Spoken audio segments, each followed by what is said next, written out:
Unfortunately, I think the situation is pretty difficult right now.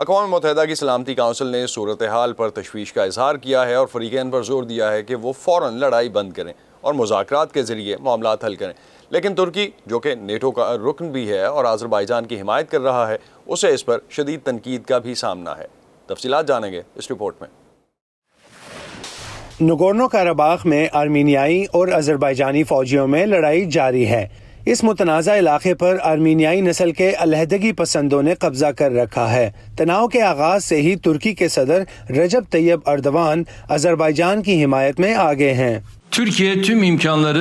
ترکی دل و جان سے اور اپنے تمام وسائل کے ساتھ آذربائیجان کا ساتھ جاری رکھے گا۔ ترکی کے اندر گہری سیاسی تفریق کے باوجود ترک شہریوں میں ثقافتی اور نسلی وجوہات کی بنا پر آذربائیجان کے لیے بہت زیادہ حمایت پائی جاتی ہے۔ آذربائیجان کی مدد کے لیے ترک حکومت کو عوام کی بھرپور حمایت حاصل ہے۔ ترکی کے عوام آذربائیجانی لوگوں پر بہت اعتماد کرتے ہیں۔ ترکی عسکری لحاظ سے بھی آذربائیجان کی مدد کر رہا ہے، پھر ایک طرح کی ثقافتی، نسلی اور لسانی قربت بھی ہے۔ تو جب ان تمام چیزوں کو اکٹھا کیا جائے تو آذربائیجان خطے میں ایک اہم اتحادی بن جاتا ہے۔ آذربائیجان کے ساتھ قریبی فوجی تعلقات کے علاوہ ترکی اسے ہتھیار بیچنے والا ایک بڑا سپلائر بھی ہے۔ ترکی کے تیار کردہ ڈرونز نگورنو کاراباخ کی لڑائی میں آذربائیجانیوں کے حملوں میں اہم کردار ادا کر رہے ہیں۔ آرمینیا ترکی پر اس لڑائی میں براہ راست مداخلت کا الزام عائد کر رہا ہے۔ منگل کے روز آرمینیا کی طرف سے جاری کی جانے والی ان تصویروں میں آرمینیا کے ایک جنگی جہاز کا ملبہ نظر آ رہا ہے۔ آرمینیا نے دعویٰ کیا ہے کہ ترکی کی فضائیہ نے طیارے کو مار گرایا ہے۔ آرمینیا نے ترکی پر الزام لگایا ہے کہ وہ آذربائیجان کی مدد کے لیے وہاں شامی جنگجو بھجوا رہا ہے، لیکن ترکی کی حکمران جماعت AK پارٹی نے آرمینیا کے ان الزامات کی سختی سے تردید کی ہے۔ یہ دعویٰ کہ ترکی نے یہ جنگی طیارہ مار گرایا ہے سچ نہیں ہے، یہ ایک جھوٹ ہے۔ اسی طرح یہ دعویٰ بھی جھوٹ ہے کہ ترکی وہاں جہادی بھیج رہا ہے۔ شام سے لے کے لیبیا تک ترکی کے تنازع میں اضافہ ہو رہا ہے اور نگورنو کاراباخ اسی سلسلے کی ایک تازہ کڑی ہے۔ ترکی کے حکمران خطے میں اپنے اثر و رسوخ میں اضافے کی کوشش کر رہے ہیں، لیکن تجزیہ کاروں نے خبردار کیا ہے کہ اس سے نیٹو کا رکن ہونے کی حیثیت متاثر ہو سکتی ہے۔ ہم امریکہ، یورپ اور روس کے ساتھ ساتھ خطے کے تمام ملکوں کے ساتھ تناؤ پیدا کر رہے ہیں۔ بھلے ہی ہم یہ سب اپنے اسٹریٹجک مفادات کے لیے کر رہے ہوں، لیکن ایک وقت ایسا آئے گا جب دیگر ممالک اس پر رد عمل دیتے ہوئے ہمیں روکنے کے لیے سفارتی یا معاشی پابندیوں کی دھمکی دے سکتے ہیں۔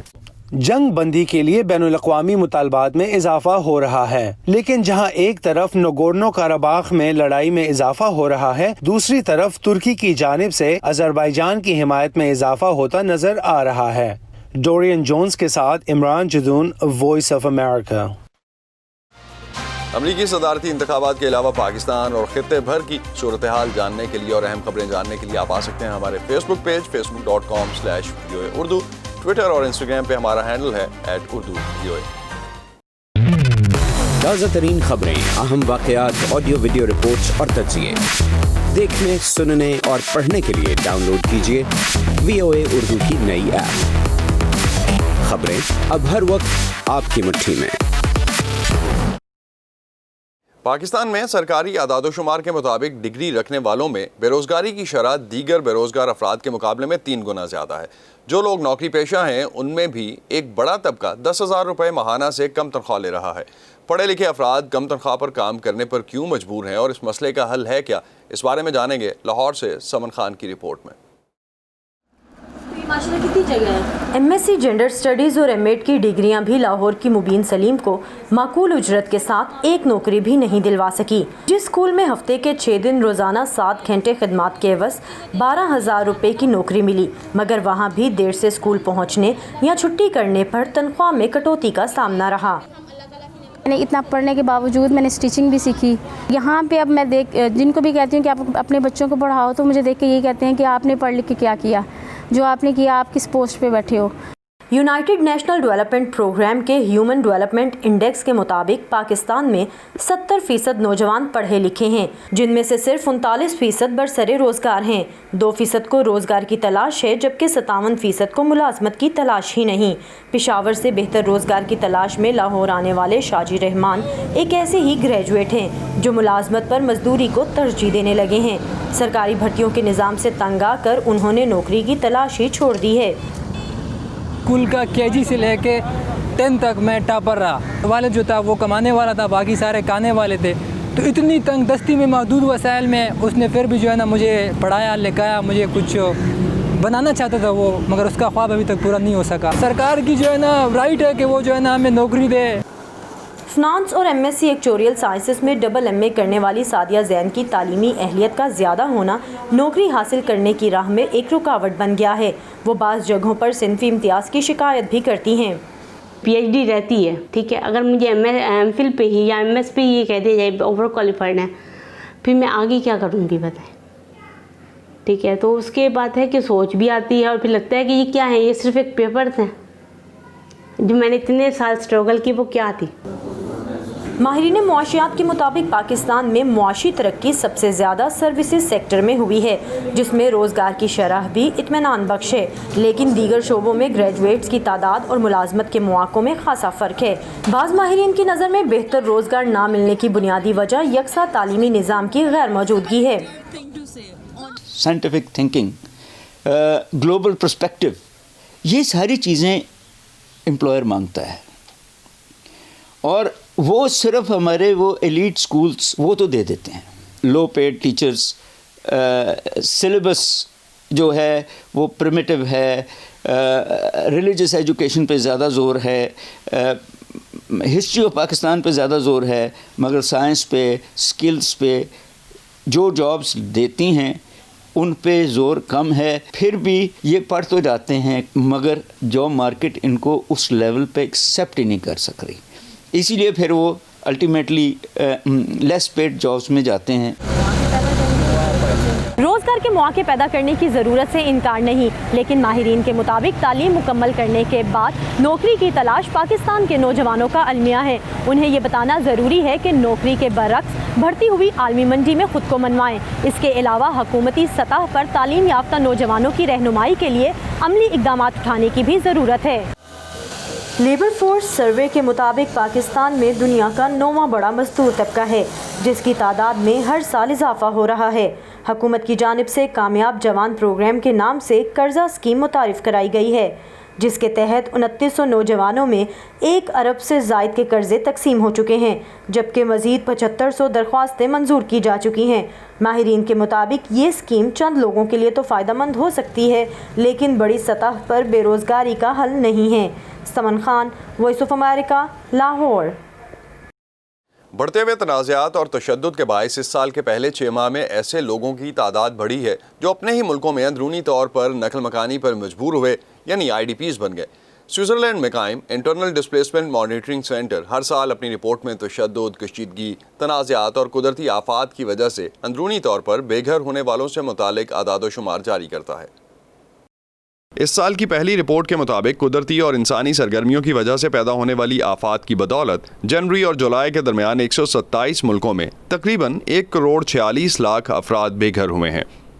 یہ تعداد پچھلے سال کی پہلی شش ماہی کے مقابلے میں 10 لاکھ زیادہ ہے۔ انٹرنل ڈسپلیسمنٹ مانیٹرنگ سینٹر کی رپورٹ سے پتہ چلتا ہے کہ نئے دربدر ہونے والوں میں سے تقریباً 48 لاکھ یعنی 1/3 تعداد تنازعات اور تشدد کے باعث اپنے گھر اور علاقے چھوڑنے پر مجبور ہوئی۔ ان میں سے زیادہ تر کا تعلق مشرق وسطیٰ اور افریقہ سے تھا۔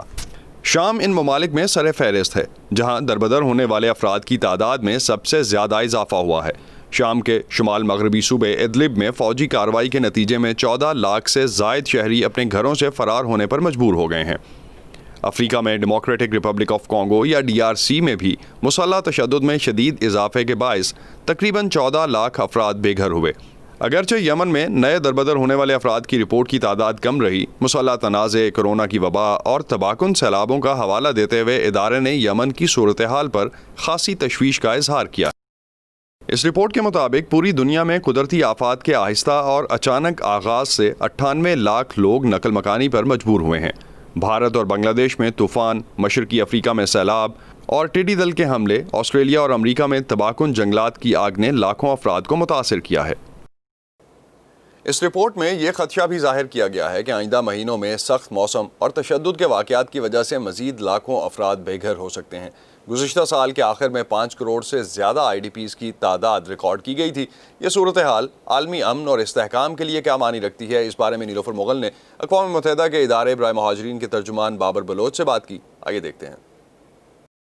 جس چیز کی طرف یہ رپورٹ توجہ دلوانا چاہ رہی ہے وہ یہ ہے کہ ایک تو اس بات کا ہمیں اندازہ ہو کہ جو قدرتی آفات ہیں، موسم کے بدلتے ہوئے تیور ہیں، اس پہ انسانوں پہ کیا اثر ہے، اور دوسرا فینومینا جو ہم نے دیکھا ہے وہ خانہ جنگی کی وجہ سے یا یہ جنگ کیسے انسانیت پہ اثر انداز ہو رہی ہے۔ 127 ملکوں کی یہاں بات ہو رہی ہے۔ یہ اعداد و شمار آنکھیں کھولنے کے لیے کافی ہیں دنیا میں۔ اس رپورٹ میں ہم نے یہ دیکھا کہ تشدد کی بنسبت جو نیچرل ڈیزاسٹر ہیں یا جو قدرتی آفات ہیں ان کی وجہ سے زیادہ لوگ متاثر ہوئے ہیں۔ تو یہ جو ٹرینڈز ہیں یہ کس طرف جا رہے ہیں؟ جو تشویش کی بات ہے وہ یہ ہے کہ اس رپورٹ نے جو تجزیہ کیا ہے وہ پچھلے 6 مہینوں کا کیا ہے۔ پچھلے 6 مہینوں میں 14 ملین میں سے 10 ملین کے قریب وہ لوگ ہیں جو قدرتی آفات، موسمی تبدیلی، بارشوں کی وجہ سے، اور جیسا آپ نے وائلڈ فائر کا بھی ذکر سنا ہوگا اس کی وجہ سے، تو یہ ایک بہت بڑی تعداد ہے لوگوں کی۔ اب آپ دیکھیں کہ یہ پچھلے 6 مہینے ہیں، جب یہ سال پورا ختم ہوگا تو وہ اعداد و شمار دیکھنے پڑیں گے۔ جب لوگ بے گھر ہوتے ہیں تو یہ جو فینومینا ہے وہ یہ کہ وہ بہت جلدی اپنے گھر واپس نہیں لوٹ سکتے۔ تو اس لیے دنیا کو اس بات کا ادراک ہونا چاہیے کہ کچھ ایسے اقدامات کیے جائیں، ایک تو جو بے گھر ہوئے ہیں لوگ اپنے ہی ممالک میں، ان کے لیے یہ ممکن ہو کہ وہ واپس جا سکیں، اور دوسرا یہ کہ جن علاقوں میں شورش ہے، یہ جنگ کی صورتحال ہے، جہاں سے مہاجرین یا ریفیوجیز مجبور ہو کر نکلتے ہیں، ان علاقوں کو بھی سیریس لیا جانا چاہیے، تاکہ جب تک وہاں پہ امن نہیں ہوگا تو لوگ کیسے سوچ سکتے ہیں کہ اپنے گھروں کو واپس جا سکیں۔ اگر یہ ٹرینڈ اسی طرح چلتا رہا تو صورتحال آپ کیا دیکھتے ہیں؟ ان ٹرینڈز کو ہم متواتر سے ہر سال انالائز کرتے ہیں۔ جون میں UNHCR کی ایک رپورٹ آتی ہے جو کہ گلوبل ٹرینڈز ہم اس کو کہتے ہیں، جو کہ اس بات کا انالیسس کرتا ہے کہ گلوبلی ڈسپلیسمنٹ کی کیا صورتحال ہے۔ جن ممالک پہ یہ لوگ بے گھر ہوئے ہیں ان کی بہت زیادہ تعداد کم ترقی یافتہ ممالک میں ہیں، تو ان کی مدد بھی باقی دنیا کے ملکوں کو سوچنا چاہیے کہ کیسے ان کی مدد کی جائے، تاکہ یہ لوگ جو آج اپنے ہی ملک کے اندر بے گھر ہوئے ہیں کل کو ایسا نہ ہو کہ کہیں ان کو کسی اور جگہ پہ پناہ تلاش کرنی پڑے۔ ابھی تک انٹرنیشنل کمیونٹی کی طرف سے جو بھی امداد ہو رہی ہے کیا وہ کافی ہے؟ ہم تو بارہا یہ کہتے ہیں کہ انسانی خدمت کے لیے ہمیں اور وسائل درکار ہیں، تو اس پہ توجہ دینے کی ضرورت ہے۔ باقی جو کافی عرصے سے آپ نے دیکھا کہ جو سیریا میں ہو رہا ہے، شام میں ہو رہا ہے، ونزویلا کی جو صورتحال ہے، اس کے ساتھ ساتھ جو روہنگا برما سے بے دخل ہوئے ہیں، افریقہ کا جو ساحل کا جو علاقہ ہے اس میں اس وقت دنیا میں سب سے زیادہ ڈسپلیسمنٹ ہو رہی ہے، اگر آپ ڈیلی ایوریج یا ریشیوز کو دیکھیں تو۔ جب تک ان علاقوں پہ دنیا کی توجہ نہیں ہوگی تو ان کے لیے حل ڈھونڈنا بہت ہی مشکل ہوگا، اور جب تک یہ لوگ مجبور ہیں دوسرے علاقوں میں، دوسرے ممالک میں پناہ لینے پہ، تو ان ملکوں کی داد رسی بھی ضروری ہے۔ یہ تھا آج کا View 360۔ اسٹے سیف، اور اس پروگرام پر اپنے فیڈ بیک کے لیے اور اس کے علاوہ امریکی انتخابات پر اہم معلومات کے لیے آپ آ سکتے ہیں ہمارے فیس بک پیج facebook.com/VOA اردو پر۔ ٹویٹر اور انسٹاگرام پہ ہمارا ہینڈل ہے @UrduVOA۔ اب تک کے لیے اتنا ہی۔ اسد اللہ خالد کو اجازت دیجیے۔ خدا حافظ۔